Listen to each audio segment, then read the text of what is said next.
There was a dispensation. Okay, we have 7 dispensations of time. Where we are now is the dispensation of grace. That's the church age.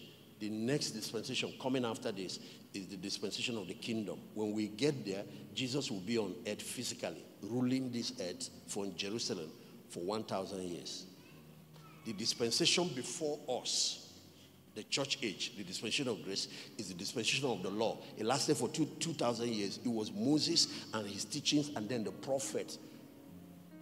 Before Moses' dispensation, there was the dispensation of promise. The dispensation of promise is during the time of the patriarchs, Abraham, Isaac, and Jacob. There was no 10 commandments. And in those days, you get justification by faith, just like we get it now.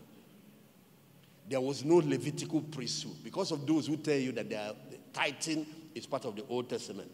They tithed then because their dispensation, that dispensation of promise, was when God was talking about everything that will happen when Christ comes.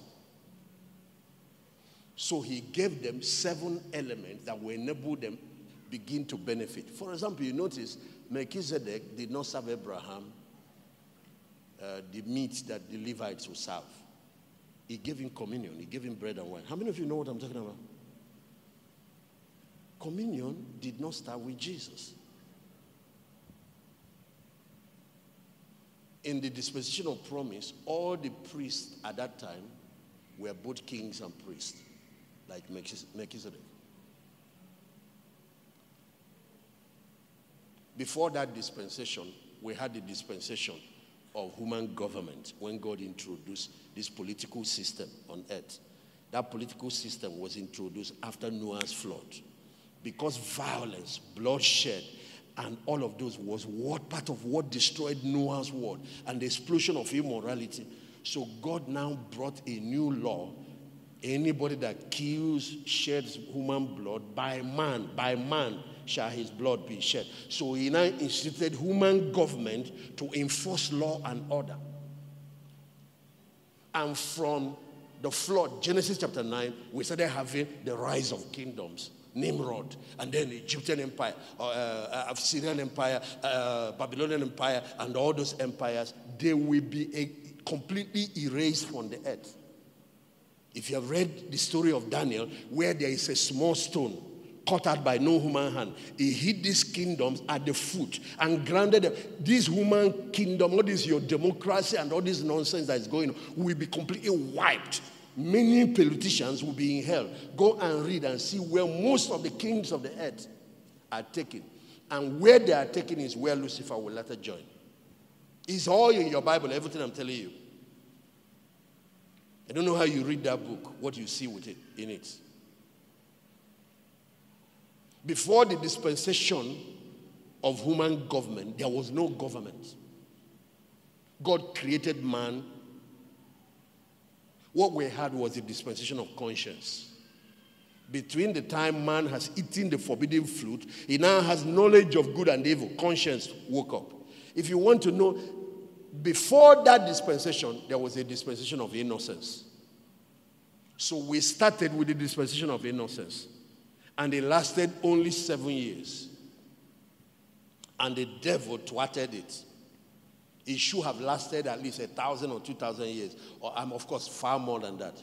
But the devil introduced the knowledge of good and evil by luring Eve to go and eat the fruit.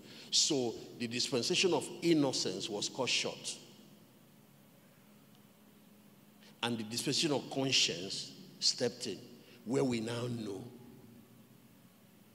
And if you want to know the difference between the dispensation of innocence and the dispensation of conscience, look at a baby. That's a dispensation of innocence.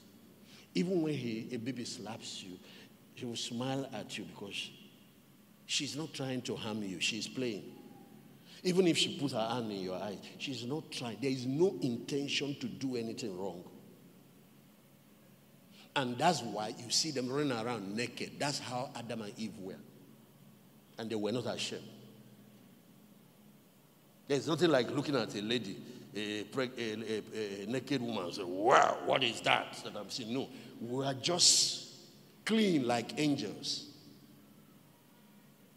Or you look at somebody's watch, you want to now, nothing like that. But if you want to know the difference between the dispensation of innocence and the dispensation of conscience, watch what happened to you when your own eyes started opening. When you, especially as you became a teenager. The little girl, you were a boy, the little girl you used to play with as children, nothing. She's now getting to puberty. You too, you now look at her, wow. You think it's just boys? The girls too. Their own is worse.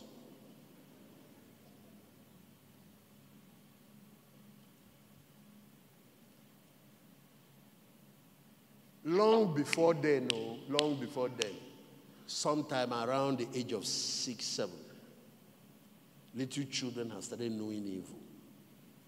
Can lie, can do all kinds of things, steal.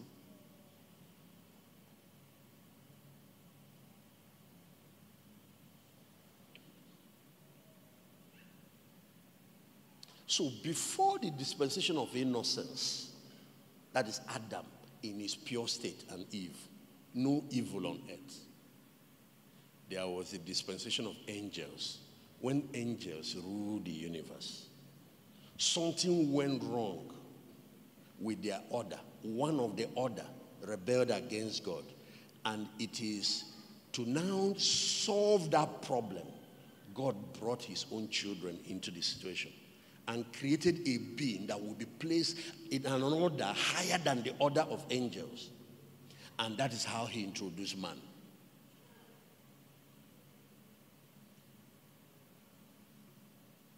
Since I touched that Genesis 2, I need to let you know, before Adam showed up,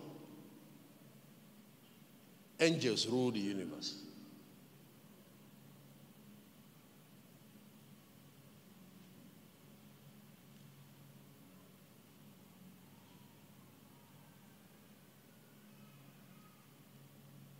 They have been making an attempt to recapture this place. So the fall of man was their first re-entry. Later again, they wanted to have children and populate the earth. They started sleeping with daughters of men. And so you can now understand why God wiped everything. That he preserved Noah was purely because he was still a pure human breed, apart from the fact that he was a righteous man.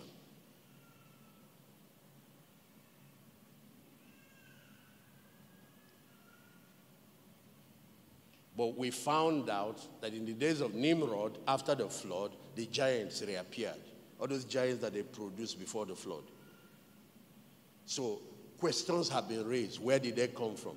Some people said the third son of Noah, the one that is called Ham, that the girl he married was from the lineage that would have been destroyed. And God saved the girl because he was his wife. But the jinn has entered the boat. And so it was from his lineage. Immediately after the flood, he started giving birth. One of his sons, called Canaan, every child he gives birth to is mutated. They will have 6 fingers, 6 toes, and they are giants. Some of them will be up to 9 feet. Some will be up to 12 feet, some 13 feet tall. And the same wickedness that they were doing before reappeared. And that boy was the one that went to look at his father's nakedness. But not all his children. He had other children that came out of him that were normal.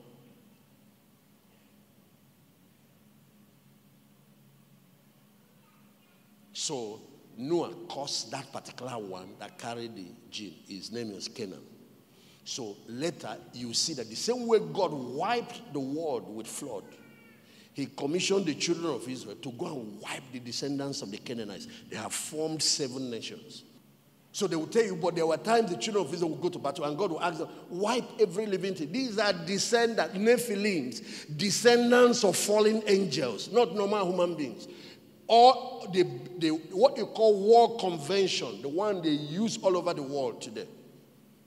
You don't bomb civilians, you don't kill women, you don't kill children, you don't do all that. It's from the Bible. If you want, I'll read it for you. It's the Bible that taught these ethics.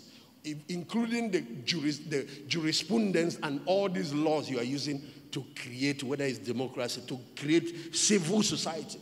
Thou shalt not kill. All of this, they are all biblical laws, including the laws of marriage and all that, including your civil laws. So how come there was an exception? 7 nations, those ones God will say, wipe everything, both women and children. They are not normal human beings. God does not want Lucifer to ever repopulate the earth.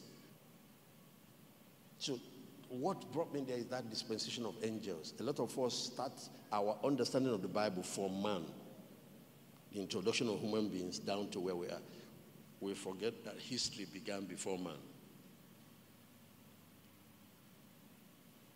And the rebellion that occurred there led to chaos, confusion, and the throwing down of Lucifer led to flooding and destruction on the earth. Lord.